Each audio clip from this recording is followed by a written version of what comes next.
आज हम सीखेंगे कक्षा 10वीं गणित अध्याय 2 की प्रश्नावली 2.2। इसमें प्रश्न हमें दिया है कि निम्न द्विघात बहुपद के शून्य ज्ञात कीजिए और शून्यकों तथा गुणांकों के बीच संबंध की सत्यता की जांच कीजिए। संख्या हमें दी गई है t² - 15। अगर ये 3 पद में दी जाती तो हम इसका गुणनखंड कर सकते थे, या यहाँ पर अगर t होता तो हम कॉमन निकाल सकते थे। हमें यहाँ किसी प्रकार की ऐसी कंडीशन नहीं दिख रही है जिससे हम इसको सरल कर सके, तो हम इतना करें कि यहाँ इन दोनों पक्षों का वर्ग कर देंगे, ऑटोमेटिक हमारे पास शून्य निकल कर आ जाएंगे। तो इसकी शुरुआत करने से पहले कुछ चीजें और हम इस द्विघात बहुपद के बारे में सीख लें कि द्विघात बहुपद में होता क्या है। समीकरण को ax² + bx + c = 0 के रूप में व्यक्त किया जाता है, जहां जिसके साथ दो घात होती है वो हमेशा a का मान, यानी अगर हम इसमें निकालें इस t² के आगे कुछ नहीं है मतलब 1, तो यहाँ a का मान 1 हो जाएगा।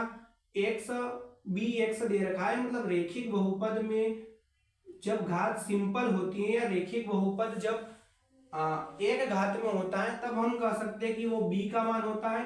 यहाँ किसी प्रकार से t² के साथ t नहीं दिया गया है तो b का मान यहाँ हो जाएगा 0, और c जो होती है वो हमेशा संख्या होती है, यानी यहाँ पर हमें संख्या के रूप में दे रखा है -15। इस प्रकार से हम द्विघात बहुपद से abc के मान निकालेंगे। इन मानों को निकालने की आवश्यकता इसलिए पड़ी है क्योंकि जब हम शून्यकों का योग अल्फा प्लस बीटा के बराबर -b/a को रखेंगे तब हमें कहीं न कहीं abc के मान की आवश्यकता पड़ेगी। अब हम शून्यकों का योग और शून्यकों का गुणनफल क्यों निकालेंगे, क्योंकि हमें इनके बीच संबंध की जब सत्यता की जांच करनी रहेगी तो दो कंडीशन हमारे सामने आएगी, एक तो होगा शून्यकों का योग और दूसरा होगा शून्यकों का गुणनफल। और शून्यकों का गुणनफल होता है वो होगा α.β = c/a, यानी हमें यहाँ c का मान चाहिएगा, इसलिए हमने इस abc के फॉर्मेट में t² - 15 को रखा। अब हम इसे सरल कर लेते हैं, उसके बाद इसमें शून्यकों का योग और शून्यकों का गुणनफल ज्ञात कर लेंगे। तो दिया है t² - 15, हम सीधे तौर पर इसे सरल नहीं कर सकते, हम दोनों पक्षों में इसका वर्ग कर देंगे। तो यहाँ लिखा हमने दोनों पक्षों में वर्ग करने पर,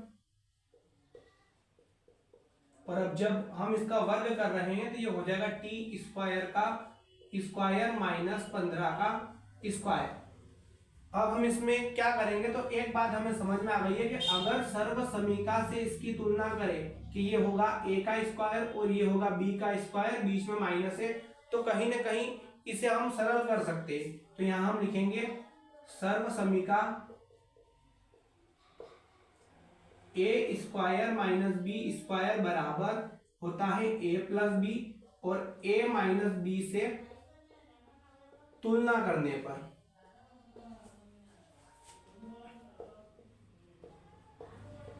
अब हम यहाँ ये मान तो दिया हुआ है, इस रूप में इसे व्यक्त करना है, तो हम यहाँ लिखेंगे t² का स्क्वायर - 15 का स्क्वायर बराबर से इधर a की जगह हमारे पास है t का स्क्वायर, तो हमने यहाँ लिख दिया t² प्लस b की जगह है हमारे पास 15, तो हमने यहाँ लिख दिया 15, और फिर a - b, यानी ये मान a का है, इसका स्क्वायर है, तो a की जगह हम लिख देंगे t² - b की जगह हमारे पास है 15, हमने यहाँ लिख दिया 15।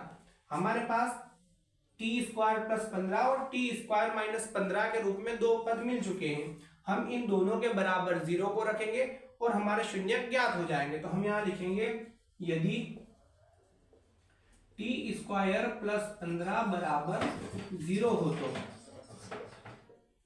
अब t² प्लस का 15 बराबर से इधर आके हो जाएगा -15, और स्क्वायर उधर से हटा के अगर हम इधर लेके आएंगे तो इधर करनी लग जाएगी, तो ये हो जाएगा t बराबर -15, यानी अल्फा का मान हमारे पास निकल कर आया है -15।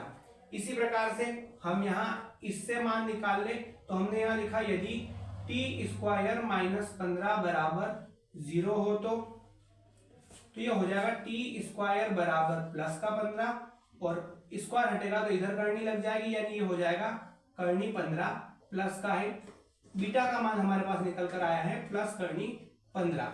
अब हमें इनके संबंध की जांच करनी है, तो हम रेखिक बहुपद के मान को व्यक्त कर दे। हम यहां लिखेंगे जहां ए का मान हमारे पास है, हमने पहले चर्चा की है कि स्क्वायर के रूप में जो होगा वो ए का मान होगा। इस टी स्क्वायर के आगे कुछ नहीं है, मतलब हम यहाँ लिख देंगे 1। फिर बी रेखिक जो होगा वो बी का मान होगा, यहाँ रेखिक के रूप में कुछ नहीं दिख रहा है मतलब 0। और सी संख्या जो होगी वो सी का मान होगा, यानी हम लिख सकते हैं यहाँ -15। यहाँ हम लिखेंगे जांच, सबसे पहले हम शून्यकों का योग ज्ञात कर लेते हैं। तो हमने यहाँ लिखा शून्यकों का योग अल्फा प्लस बीटा बराबर -b/a। Alpha plus beta, alpha का मान है हमारे पास माइनस करनी 15 प्लस बीटा का मान है हमारे पास करनी 15 बराबर माइनस बी का मान है हमारे पास 0 और ए का मान है हमारे पास 1। इससे इसको काट देंगे, यानी करनी 15 में से माइनस से करनी 15 को घटाएंगे 0 आएगा, और यहाँ 1 से 0 को भाग देंगे तो यहाँ 0 आएगा, यानी शून्यकों का योग तो हो गया है LHS बराबर RHS। इसी प्रकार से हम शून्यकों का गुणनफल ज्ञात कर लेते हैं। तो हम यहाँ लिखेंगे शून्यकों का गुणनफल